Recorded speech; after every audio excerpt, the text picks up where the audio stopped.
Greetings all, Shane Bruce, rest of my daisy, and this is going to be a different kind of video for me. What we're looking at here today is a gun that a customer ordered and was shipped, was received, didn't function all that well and or that long, and soon found its way back into my hands. When I got the gun back, the customer stated that the plunger assembly wasn't engaging, and as a result, when you cock the gun, instead of getting a big click and trigger reset, what would happen is the lever would just fly back and slap into the gun. Well, this evidently happened a couple of times, more than just once. And as a result, his original factory lever broke. This is not acceptable. So he got in touch with me. I told him to send the gun back and I'd see just what the what was. So it's returned. I've taken it apart, and the culprit was the trigger return spring. Here's a close-up view. The ones below here are typically what these older daisies look like after a period of time.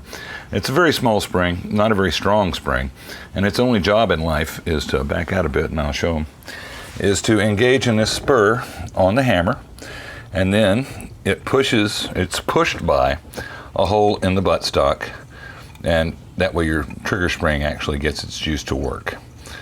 Pivot. That's the way the gun's supposed to work.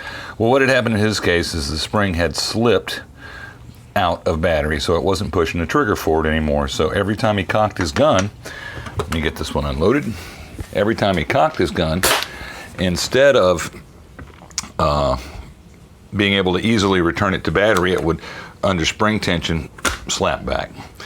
I'm not sure how many times he experimented with that, but this is the end result of the experiments. So now it's back with us.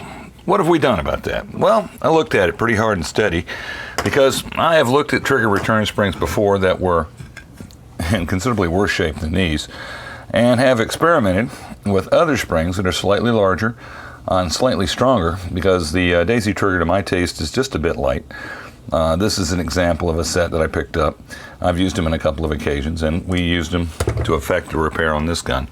Let me pull this buttstock off real quick, and I'll show you what I'm talking about. And then while we're at it, we'll go ahead and pull that lever, so we get a better, very, very clear picture of what's going on in the gun when the trigger return spring is doing its job. Like all daisy stuff, this ain't rocket science. It's a couple of nuts, a couple of bolts, a spring or two, and a bit of steel. So, let's take a look at the bottom of the receiver. As you can see, let me get a little pointy thingy. As you can see, this is the trigger return spring. That's the back of the trigger, as we've illustrated with the other trigger we showed you before. And of course, this is the buttstock. So it's got a hole it nests in right there. So let's, no, I can't pull that off. I wish I hadn't done that now. All right, well, we're not gonna go that far.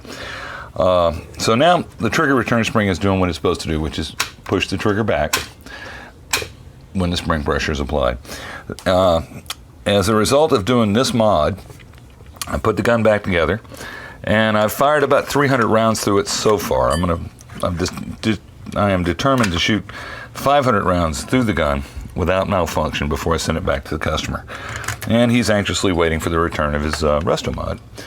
But it seems that the different return spring, slightly stronger return spring, not only is a little easier to mount securely on the trigger unit itself because it has some bearing surface on the outside diameter of the spring, being slightly longer and slightly stouter, it's a much more positive engagement. So that has been the solution to the problem.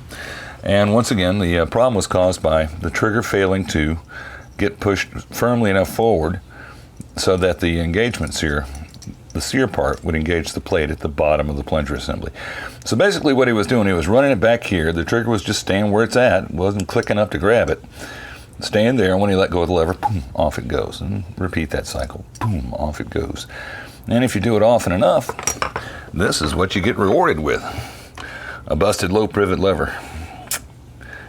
And I mean busted. That's broken pretty good. Well, kids, that was the problem we had with the resto mod. That is the solution we've arrived at. And when we finish our test firing cycle of 500 rounds, off it goes back to its owner. And hopefully this time it won't come back for the same reason anyway. This is Shane Bruce with Resto Mod Daisy, signing off.